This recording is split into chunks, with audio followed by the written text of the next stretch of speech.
his brother was chasing after a demon.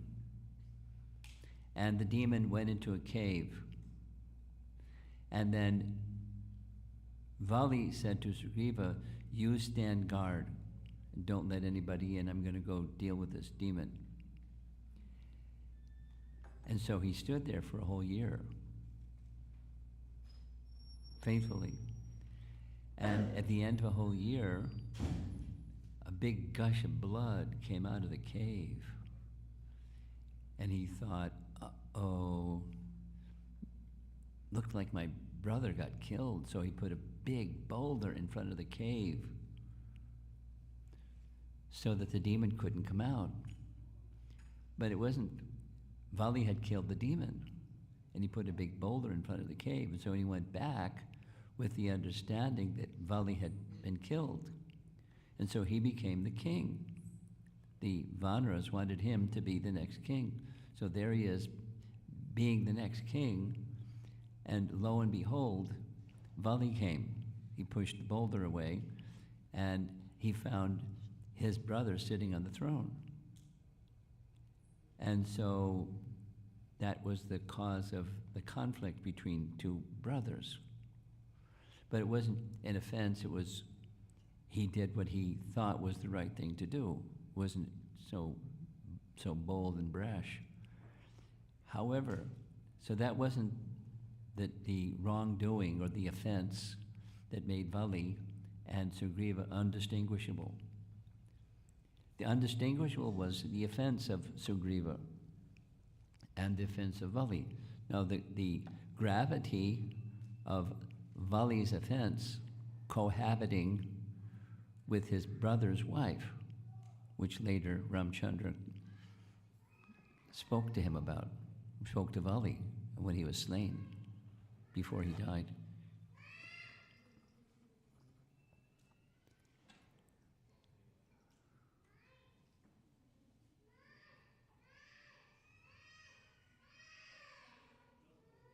You're very peaceful sitting there in the front row. I don't know how you do it, but congratulations.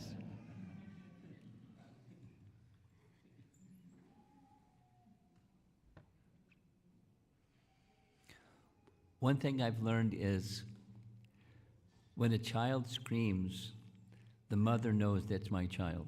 Everyone else it's not my child, but the one that got up and ran, that's her child. She knows the scream. I'm a sannyasi, but I've learned these things.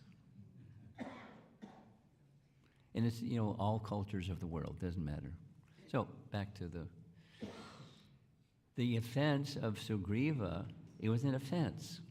And the offense was, Sugriva was living on top of Rishamukh mountain, and he was of the quality of a king. He was kingly quality, Kshatriya quality. But he offended, who did he offend? Lakshmana. How did he offend Lakshmana? On 2 occasions. To receive Ramachandra, he had a nice place for him to sit. The nice place for him to sit when you're in the forest, it was some soft boughs of a tree, branches of it's in a nice little sitting place. And he had one for himself and one for Ramachandra, and nothing for Lakshman. But Hanuman made a sitting place for Lakshman, and it happened twice. The offense was respecting Ramachandra, respecting the Supreme Personality of Godhead, but not the principal representative of the Supreme Personality of Godhead, twice. And it was an offense. An offense had its consequences. And the consequences, one of those consequences was Ram couldn't distinguish between the two, this offender, that offender. No, the grievousness of Vali's offense was very severe on one stand, and the other is also very severe on the other hand. However, to make it nice or have Lakshman forgive him, he didn't asked for forgiveness. He didn't even acknowledge the offense, but Lakshman forgave him by giving the garland so that he could distinguish between the two, and the offense was taken away, and then Ram knew which was the two, because one was still the offender, and the other was no longer the offender, because his offense had been forgiven or had been removed. Isn't that nice?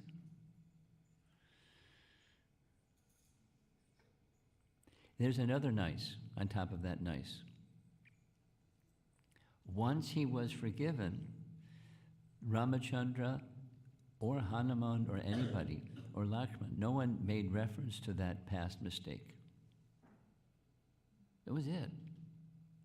And because Hanuman, when they were moving through the forest, specifically going up the Rishimukh mountain, Hanuman was carrying Ram and Lakshman on his shoulders because he could make his body very big. And after this exchange, and Sugriva was now corrected for her mistake, he became a very faithful servant of Hanuman. And so our Sri Vaishnava Acharyas describe, of the two, Hanuman is the best, but even better than the best is the servant of the servant.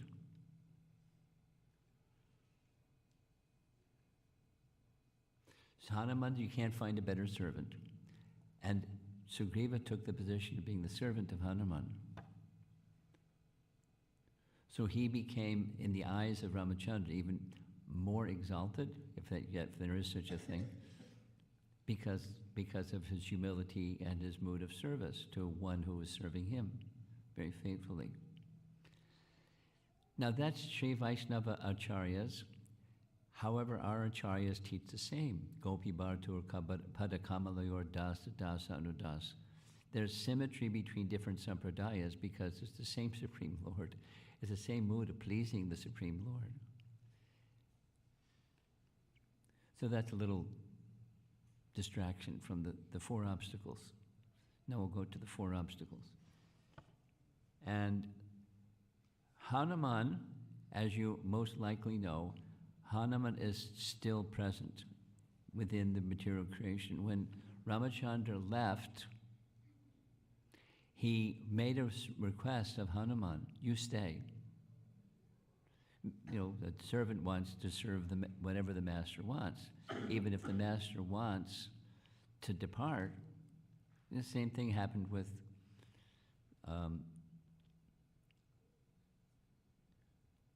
Krishna.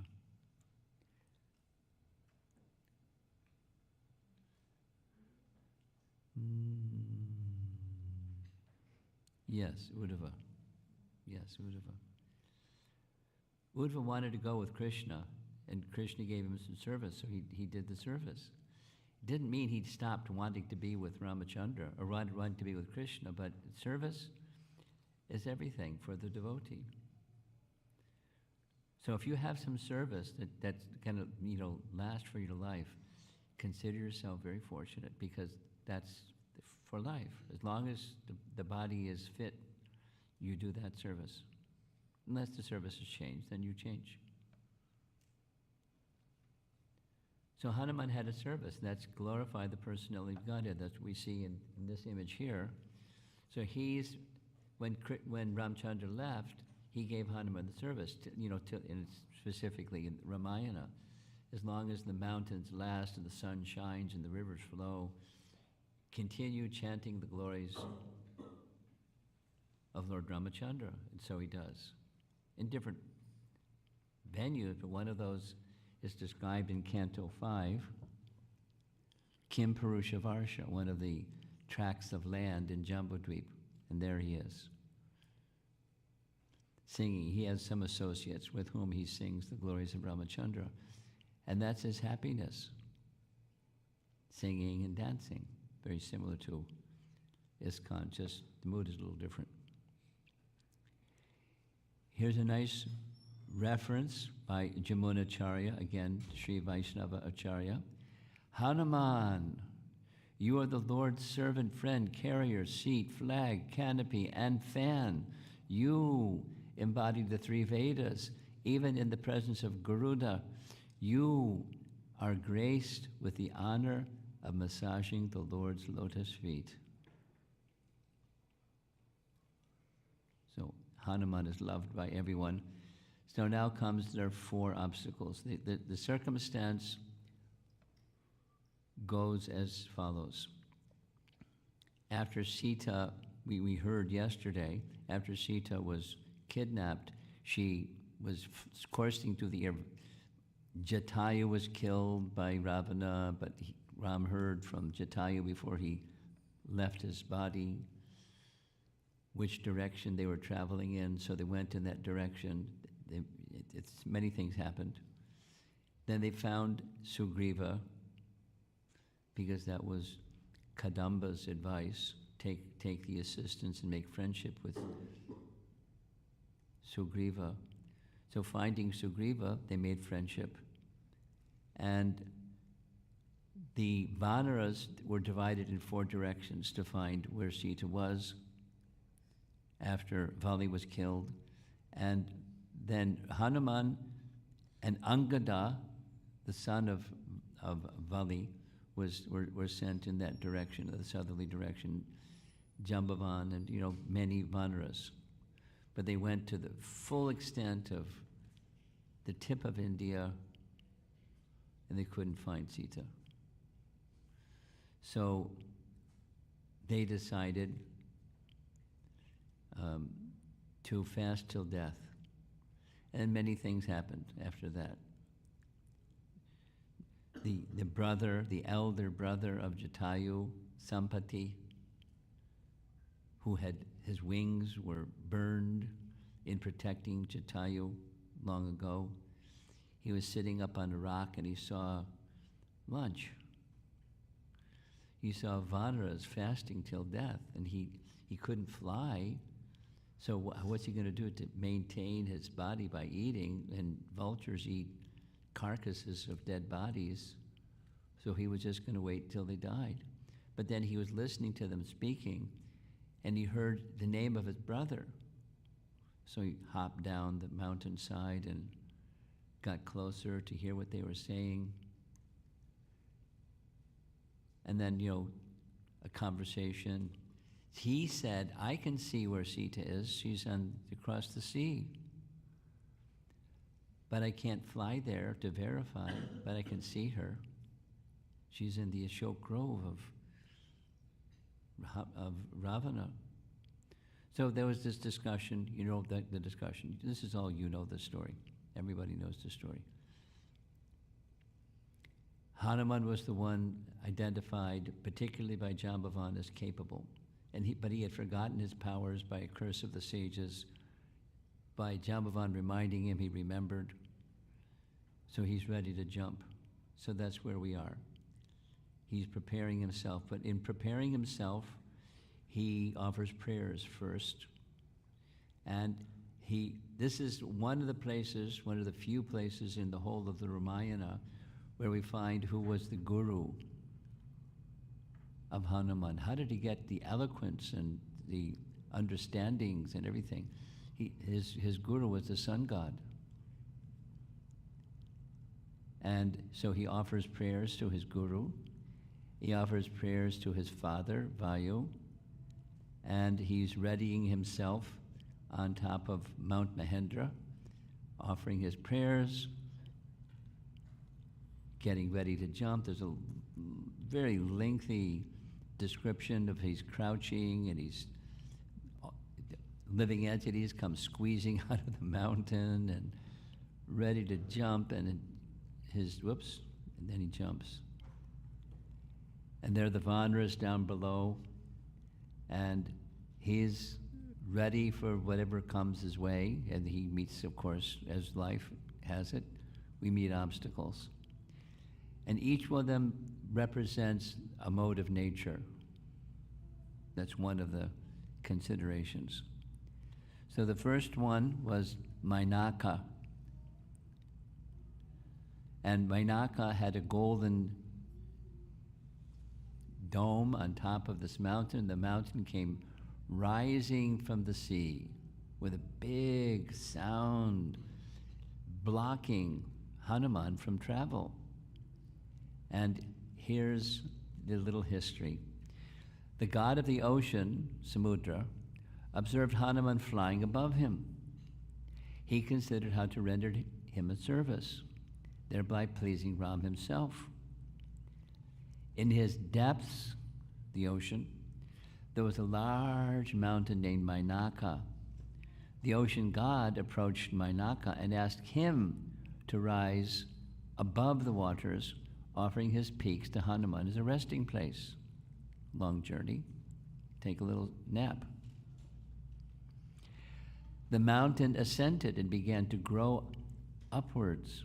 It emerged from the sea with a great roar, foaming billows falling with a crash on all sides. The golden-peaked mountain rose swiftly, shone beautifully, with nagas and kinnaras sporting on its slopes, because nagas and kinnaras sometimes habit in the down regions.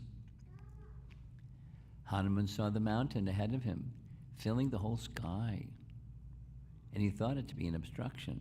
He prepared to strike it with his chest.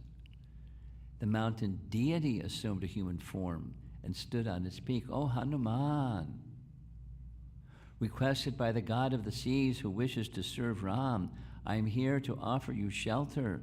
The sea god was formerly rendered a service by Ram ancestor Sagara, who filled the ocean when it had been dried up by the angry Agastya Rishi. I too am indebted to your father, Vayu, who once saved me from Indra. Now the history, I'm not going to read all this. The history was, once upon a time, in previous ages, mountains could fly. They had wings, and they could fly from one place to another. And Indra became angry. Sometimes Indra loses it. And he became very angry, so he started using his thunderbolt to cut off the wings of all mountains. And Mainaka took shelter of the wind god. Help! And the wind god very kindly helped. He, using the power of his wind, he forced Mainaka into the sea, and he sank into the sea, and he still had his wings. So when you look at the paintings, you'll see the mountain with wings. Yeah, that's what this is describing. Hanuman is not inclined to stop. He replied to Mainaka, I'm grateful, and I thank you for your offer, but the time for resting has not yet arrived. My duty is not yet done. Please forgive me. You have already rendered me service by your kind words. Now please allow me to continue. Hanuman respectfully touched the peak of the mountain and then rose still higher into the sky. The mountain and the sea god both looked up at him and offered prayers and benedictions for his success. So there's a teaching in Ramayana that's an important teaching. So we're going to pause a little bit. This krite cha prati kartavyam esha dharma sanatana. One should acknowledge a favor and try to pay it back. That is Sanatan Dharma.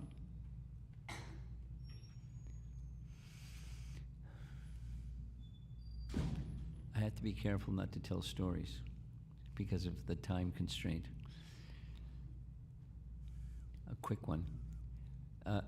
About a month ago or so, I gave a 5-part seminar series on respect. And this was one of the teachings. And that is, when it's a matter of etiquette, Vaishnava etiquette, when someone does a favor, even small, it's even still, people will say thank you. And besides just saying thank you, better than just saying thank you is you do something that's meaningful to the other person, in acknowledgement. Something that's meaningful to them. You consider what might be meaningful to them and something that's meaningful to them. There's practical ways that one could do these things, but the spirit is, it's culture. A cultured person. Vaishnava etiquette says, not only just say thank you, okay, that's still around. Who knows what's going to happen during the course of time? People may stop saying thank you. But an expression of gratitude. I could give some examples, but I'm not going to do it because of time. The sea god was formerly rendered a service by Lord Ramachandra's ancestor. So in the line of succession of kings, Sagra was a predecessor king, and when Agastya dried up the ocean because he became angry, Sagra made an arrangement so the ocean could be filled up again. So he had received, and he was grateful, and he wanted to do something. And then Vayu saved Vainaka from Indra, or at least saved his wings. And so both of them were wanting to repay. So Hanuman, when he was ready, to just saw it as an obstruction, he was going to smash it. But when he understood what their intention was, because it was explained, he then politely said, thank you. Your kind words is enough. And he just, by touching, he was acknowledging the gift. And he moved on. Nice. It's a cultural lesson. Next was Shurasa. So she's pictured on the right there. Hanuman is continuing on his journey to cross the ocean or the sea, and there was this big creature that surfaced, rose in the air. Shurasa was her name, and she had a big mouth, big gaping mouth, and a scary looking creature. And the history is, Indra approached Shurasa, the mother of the Nagas, and asked the snake goddess to assume the form of a Rakshasi and stand before Hanuman. Indra desired to demonstrate the incomparable prowess of Hanuman. So that's what he did. I mean, not exactly understanding that's why, but here's this big, formidable obstacle with her big, gaping mouth. And she indicated to Hanuman that she had a benediction from Lord Brahma, that no one could pass by without entering her mouth. And she had a big mouth. So, what did Hanuman do? No, it's a goddess. She has powers, fantastic powers. He became bigger, and then her mouth became bigger. Then it's like this competition between who's going to be bigger. And he became really, really, really, really big. So big that she could still open her mouth sufficiently to swallow him. So then he made himself really small. And he entered her, because there's a benediction of Lord Brahma, and he's not going to violate the benediction of Brahma. He's going to honor it. So he entered her mouth, and then he came out her ear, as you see in the painting, and went on his way. So obstacle number 2, Shurasa, sent by Lord Indra specifically to test him. Then came a very vicious lady. She wasn't sent by somebody. She was a Rakshasi. She wanted to devour Hanuman. And she had a mystic power. One of her mystic powers was she could control others by controlling their shadow. So Hanuman zooming through the sky, and all of a sudden his forward motion stopped. And he wondered what's going on. And he looked around, and there he saw Simhika, who had halted his motion just by his shadow. Doesn't give the science how she did it, but she had the skill. And then not only his forward motion stopped, but he started plummeting toward the sea. And there she was with her big mouth open, wanting and eager to devour him. Now, if you weren't Hanuman, you're just you. What would you do? It's very dangerous. As Hanuman shot through the sky, he was seen from below by a Rakshasa woman named Simhika. She gazed hungrily upon the monkey's enormous body, desiring to devour him, used her mystic power suddenly to seize his shadow as it sped over the water. Hanuman felt his progress arrested. He looked all around and saw beneath him Simhika's hideous form rising up from the sea, her terrific mouth opened wide to swallow him. She thundered like a mass of clouds. Hanuman fearlessly entered her mouth. As he entered her body, the siddhas and gods cried out. I guess it's standard, alas, alas. I wonder what it is in Sanskrit, alas. But Hanuman, whose body was as hard as a diamond, began to tear the demon's vital parts. He cleft her heart in two and burst out from the side of her body. The Rakshasi screamed and fell dead into the sea. Seeing Hanuman unscathed and flying onwards, the gods praised him, saying, "Your success is certain. He who possesses firmness, vision, understanding, and skill never fails in his undertakings." So she was obstacle number 3. Finally, he reached Lanka. And he reached Lanka, he burst out of her body. When he reached Lanka, he had obstacle number 4, Lankini. And she was a big lady, had a big club, and she's telling him with her hand gesture, "Get out of town.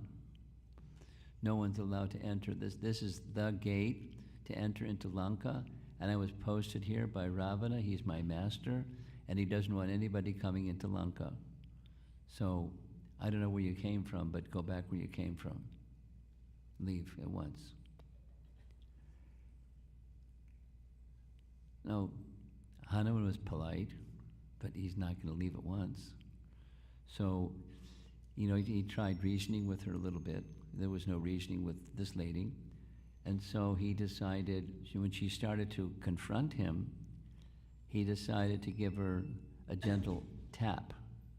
It specifically says, because she's a lady, he didn't hit her too hard, but he hit her enough that she lost balance and fell to the ground. Hanuman strikes Lankini. Different artists depicting this in different ways. So there's the gate, and she's guarding the gate. When she fell to the ground, she then spoke to Hanuman and said, "It was prophesied long ago that Lanka would come to ruination when a monkey would come and forcibly gain entrance into Lanka. Because you are very clearly that person, I give you my permission, you may enter." And with that, Hanuman entered the city. And she ran quickly to Ravana to tell him what just happened. With the prophecy that the whole city of Lanka is going to be destroyed when this little sign happens. The monkey comes and forcibly enters the city.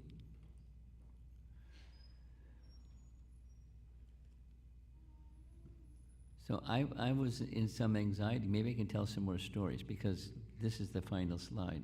These are the 4 obstacles. Let's review the 4 obstacles, because you seem to like having some review at the end of a presentation.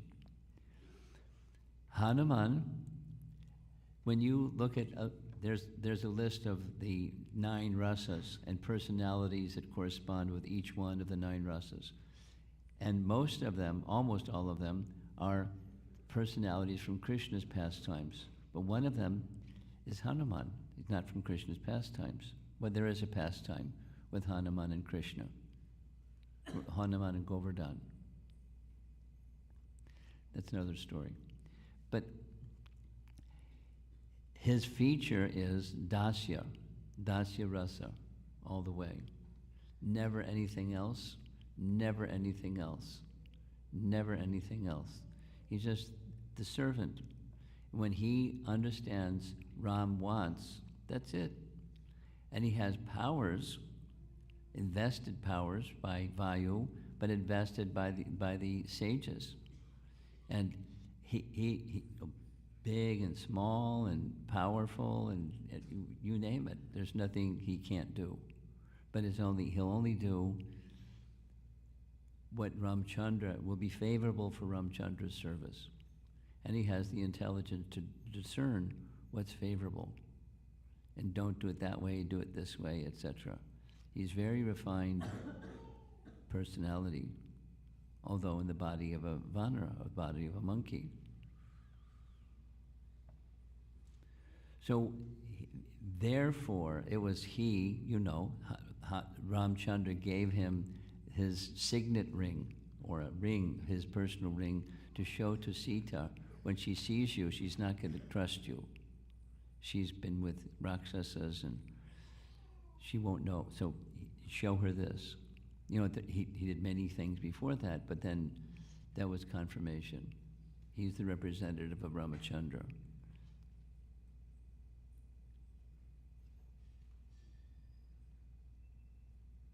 He's very intelligent and very capable, very powerful.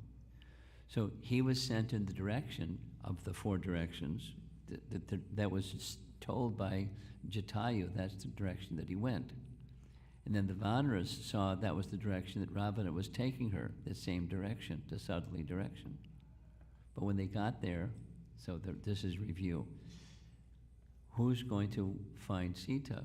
So Jambavan reminded, because it's a big distance, Sampati could see, but it's such a big distance.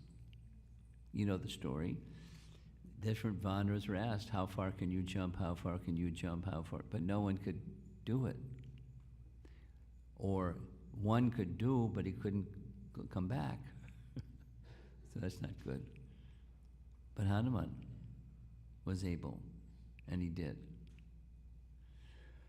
So that was his service.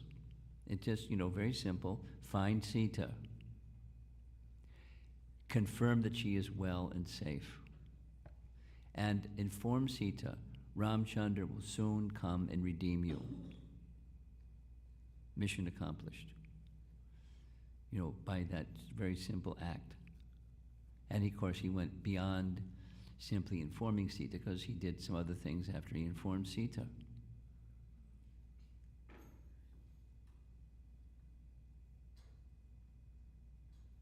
So these 4 obstacles. One was a mode of goodness obstacle. And the mode of goodness obstacle could be, in his case it was, take it easy, take a little rest. I know you have a mission, it's a long journey. Take a little snooze over here for a while. No, time for rest later, but thank you. Being respectful to one who wants to offer you, a Vaishnava, or us, a Vaishnava, some service, and you're fixed on the service. You don't just dismiss them, be respectful. So he was respectful in a way that they were satisfied. He just touched the mountaintop.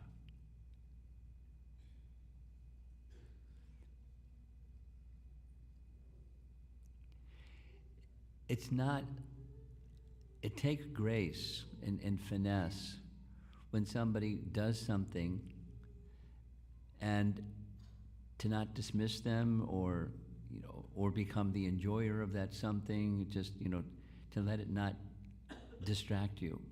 But, not distract you, not dismiss or be insulting or callous to the other person that means well. It takes finesse, it takes culture, it takes refinement to be able to do that. Hanuman had it. And at least in this case, he did just by touching the mountaintop, the golden mountaintop. Mode of goodness obstacle. And then mode of passion, that is show your prowess. And then honoring the word of Lord Brahma, that no one can pass without entering my mouth, so he entered her mouth, upholding the word of Brahma, and went out her ear. Now most of us can't do stuff like that, but Hanuman was able and did. So that's 2 obstacles, and then the third is a Rakshasi, and there was no talking to Rakshasi, Simhika. She was a Tamagun person. So he entered, and like a diamond, it cut up the insides of her body and her heart in 2, and left through the side of her body. And she died, falling back into the sea. And then Lankini, 4th obstacle. So when we have a life of service, sometimes there's obstacles, or more than sometimes. Count on it. You may not know what they're going to be. You may have some idea what they may be, but what they may be and what is are not always, there isn't a match. And so you have to be a little creative or resourceful, or what will please Krishna kind of contemplation. And when you get up in the morning, you don't know what that obstacle is going to be that day, but you count on it something.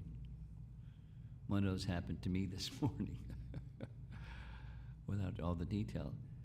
We'll still have to work it out, but if you're, the reassurance is, if you're in Krishna's service, somehow,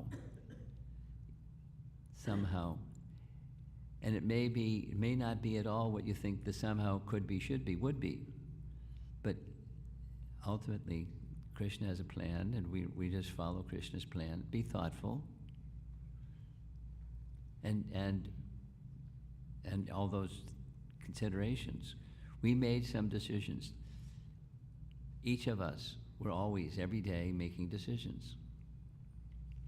And then we're responsible for the consequences of those decisions. It's going to happen. It's a law of nature. Jump out a window. What's going to happen? There's consequences. Or walk across the floor. There's consequences. So everything that we do, even simple things. So how to make the proper decisions? Well, it takes intelligence. Without intelligence, you can't make proper decisions. And where does intelligence come from? Supersoul, from Krishna. So align yourself with Krishna, you should be pleased, so let me make, as I'm facing this decision, that one, sometimes it has to be done very quickly. And sometimes quickly may be better done with a little pause and thoughtfulness. What's the consequence of this quickly?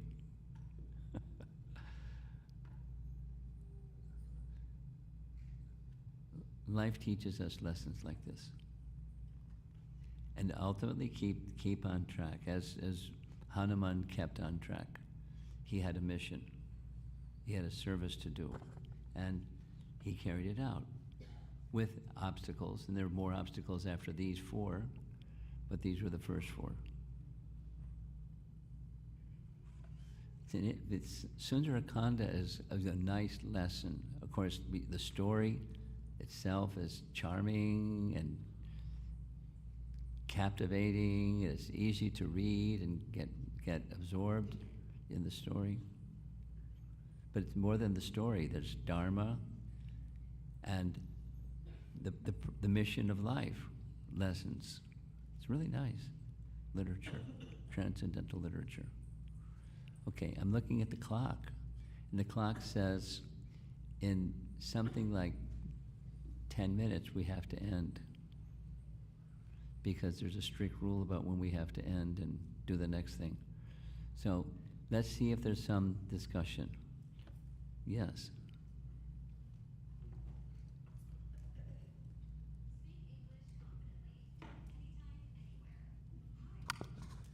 Hare Krishna Maharaj. Hare Krishna Maharaj. Sorry, Maharaj.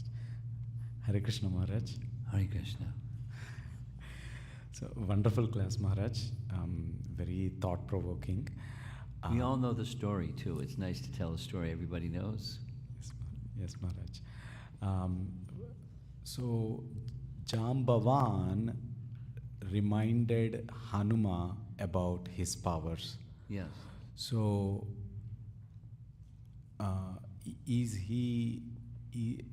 so when we read the story, every character is like in a right place at the right time. Yeah.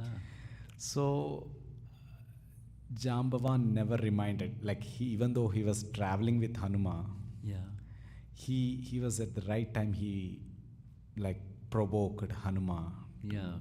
So my question is like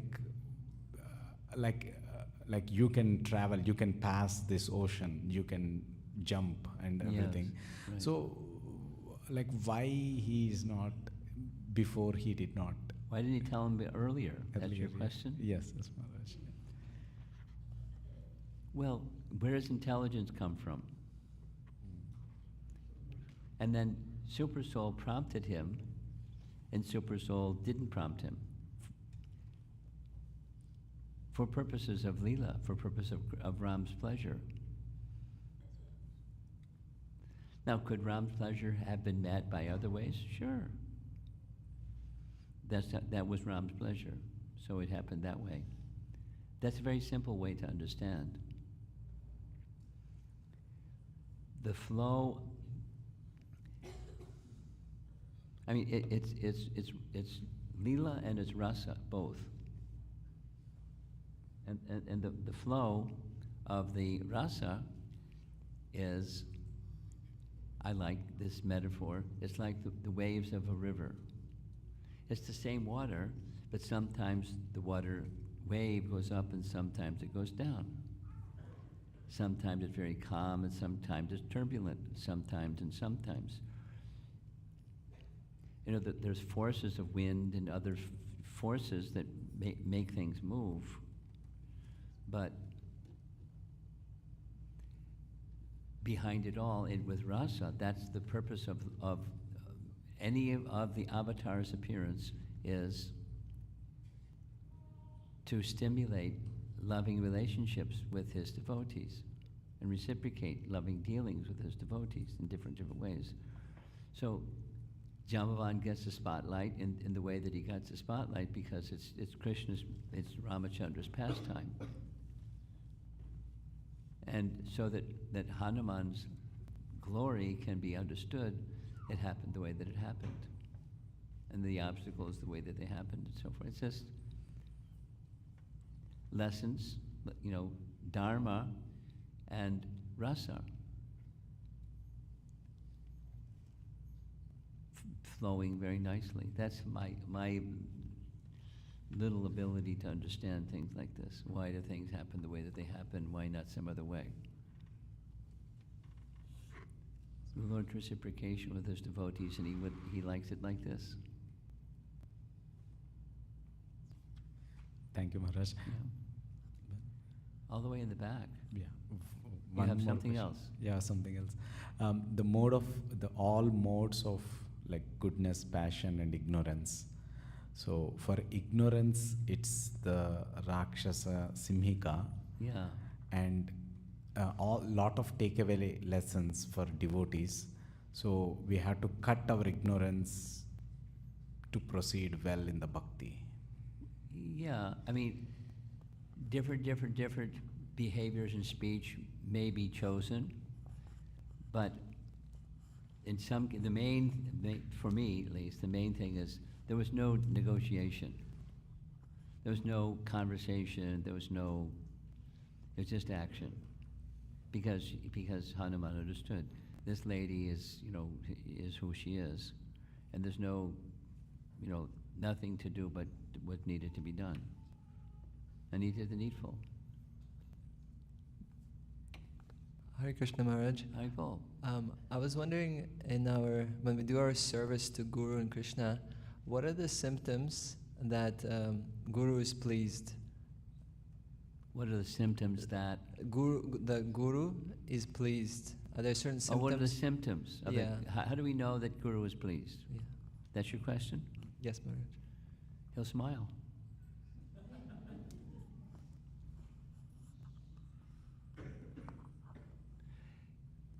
There are other symptoms, of course. You step back, and it's, supposing you can't see the face of, I can't see the face of Srila Prabhupada the same way that I could see his face when he was physically present. But let's take, for example, vibrant book distribution, or vibrant reaching out to the people that we're not yet reaching out to, and making connections with those people. He was very compassionate and unlimitedly expansive in his mood, and doing those things would please him. And then there were things that he would say from Bhagavad Gita. There's no better way to please Krishna than teaching this message. So from scripture we can understand, from the behaviors of our founder Acharya we can understand. And when it becomes a very dedicated servant to that activity, one can understand.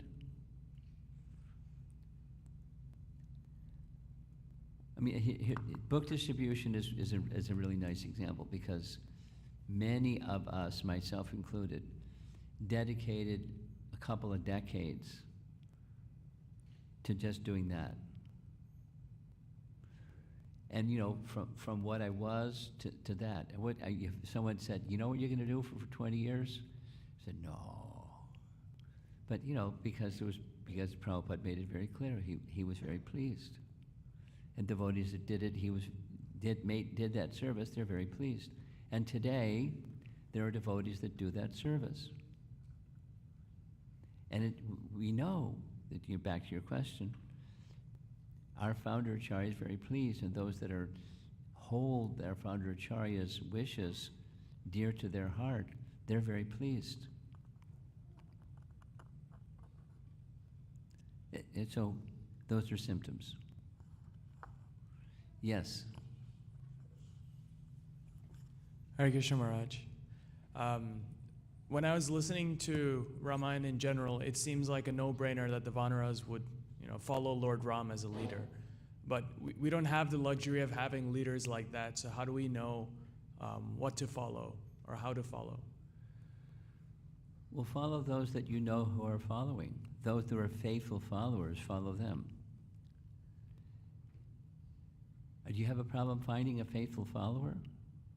If you find a faithful follower, or 2 or 3 or 10, then, supposing they're less than perfect, just, close your eyes and imagine that person who I'm looking to as a faithful follower, they're a less than perfect person, supposing. And that's a possibility, less than perfect. So now what? I'm following a less than perfect faithful follower. The answer to that is the adjusting will be done. My faith in Krishna is whatever is needed, the alignment of what is pleasing to him, he will take care of. I don't need to prejudge someone because they're less than perfect. They're a faithful follower. And how do I know?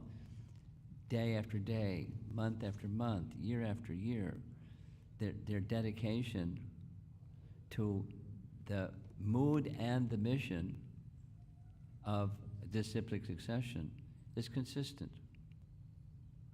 Supposing that person is less than perfect, it's okay. The perfection is the mood and the mission are in alignment, and any refinement is needed. Krishna will take care. I have that confidence in Krishna, and have confidence in the faithful follower spirit. Krishna will take care.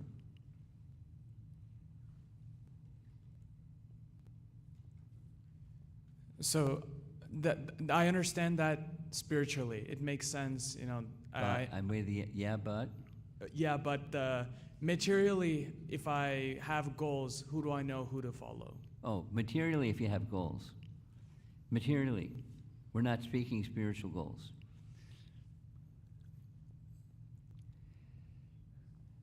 Understood. Okay, I have, you know, there are people in this world that are very successful, and there are persons in this world that are very successful. I would advise a friend, there are certain persons who are very successful, don't follow them, you know, for X, Y, Z reasons. They're very successful in leading people into darkness. And then what's light and what's darkness? And is there a possibility of that successful person becoming a source of light instead of darkness?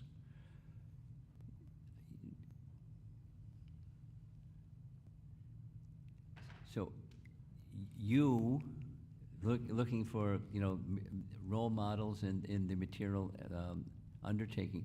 Mataji, I'll get to you just a moment. Just let me do this.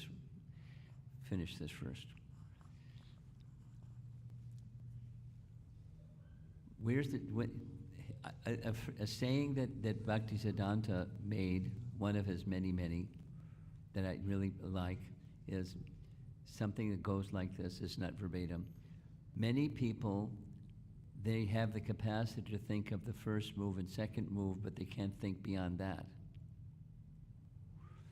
You know, where is this going? And decisions at step 1 should lead to step 5. But I don't, if I don't have intelligence, how I can understand step 5? If you don't have intelligence, find somebody with intelligence. Even in the material field. Materials, you know, intelligence, what does intelligence mean? To know who you are. And if somebody doesn't know who they are, here's a little example. There's a very nice devotee who I admire very much. His name is Madhavananda, and he is the executive director of a Bhaktivedanta hospital. They started just like a handful of doctors getting together to do some service with their medical profession, with the intention of serving the devotees. You know, and eventually grew into like a full-fledged hospital. They still take care of devotees and non-devotees, but they're the seed. Although the field was material, medicine is material, not spiritual. It's material, but they had a spiritual core. And it was when they started, it was at a time when don't do stuff like that. You know, without all the details of, you know, the naysayers. They did it anyways because the purpose was right. And, you know, he's a person that if I ask him a question, recently I had to ask a question, and he gave like a very comprehensive, thoughtful answer, because that's who he is inside. So find material, find somebody that has alignment with their purpose, the spiritual purpose of life, and they're materially gifted. Materially gifted persons that don't have a spiritual orientation, they're dangerous people. Yes, last question, because of time. Yes, Hare Krishna. Maharaj, I really appreciated your class yesterday and today. My question comes more from your class yesterday, because you mentioned Lord Ramachandra. Say it again. You mentioned that Lord Ramachandra, his life is characterized by sorrow and separation. And then you also mentioned that from the 12 rasas, that he is in charge of one rasa, or he's the presiding Deity of, presiding deity of the rasa of karuna in Yeah. that chart. So what is this connection between this sorrow and separation and karuna? Like I'm not able to see that link between the two. Well, I'm not sure what you're asking because I don't see any non-separation. Okay. So I'll say something, but I know if it's going to hit the target. You know, ships and boats, that little game. So, I said it yesterday, but it's the same. That is, secondary rasa, karuna rasa, any of the 7 secondary, they're amplifying the primary. And the amplification is ecstasy. So it looks like not ecstasy. It's heightened ecstasy in that primary rasa, because in that mood of feeling, it's not like he's in sorrow, he's the presiding deity of. He also entered into it. He exhibited it in different ways. You know, including his feelings of Bharata, you know, and so many other things, and what to speak of his father, and et cetera, and Sita, and, you know, things. So he was experiencing, but he was stimulating in others that same mood. So the connection is, he's the Lord or presiding deity of, and with others he's stimulating that secondary rasa. No, I use the word sorrow because that's one of the first Ramayanas that I read. That was the word that was used. Whenever the word karuna was used in Sanskrit, that's how it was translated in English. And, you know, take another word, that's okay.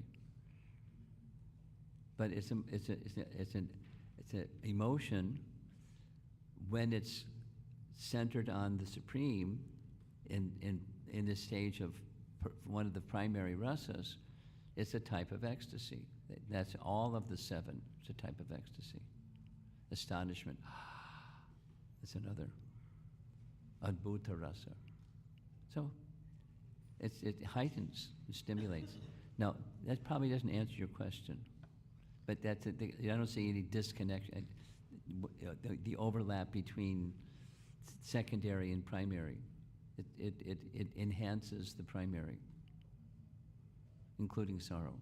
Although material sorrow is different. It does the opposite. It's down instead of up. Thank you.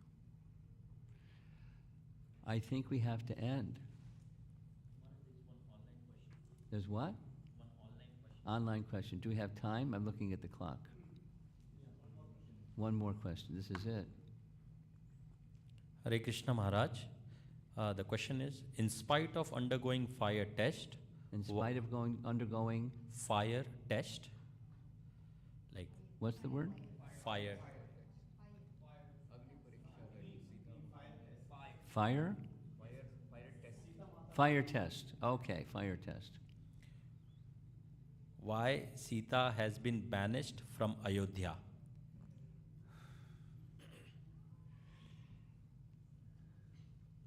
The question has a fundamental mistake in its premise.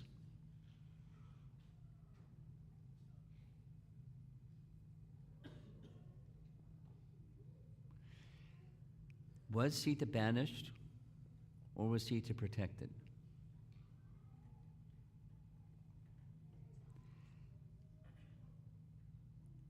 So she asked, there's many, we did it yesterday, so the person could listen to yesterday's class, but there are like 6 reasons why what happened, but in each of those 6 cases, it's something that was for her well-being and the children that would be born, their well-being. And it's what she wanted. She wanted to bear her children in the forest because she had lived so many years in the forest. She liked forest life. Had been in the vicinity of sages because she had. So it wasn't. It's a little. It's not the same, but it's a little similar to the sorrow topic, Mataji. Little similar to the sorrow topic. It looks like banishment, but it's protection. And in the rasa, she came back to Ayodhya with her 2 sons. And then she ended the way that she ended. It's like, wow. So it's not banishment. The premise of the question is she was mistreated, wrongly judged or something like that.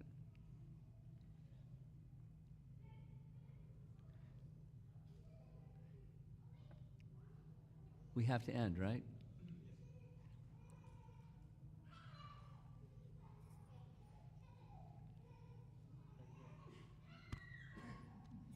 Thank you, Maharaj. That's a wonderful class for explaining the Hanuman's determination, serving the Ramachandra, and how he is tirelessly worked in spite of 3 difficulties he faced, like mode of goodness, mode of passion, and mode of ignorance. And also wonderful points you have enumerated. One point is wonderful, that how Mainaka wants to please the Lord Ramachandra. That's why he wants to serve Hanuman. So it's a wonderful class. So we will show our gratitude, and for the well-being of Maharaj, we will chant one time Hare Krishna Mahamantra. Hare Krishna, Krishna Krishna, Hare Hare, Hare Rama, Rama Rama, Hare Hare. Thank you, Maharaj. His Holiness Romapada Maharaj ki. Now we will have Aarti. Today Aarti going to perform by Upendra Prabhu.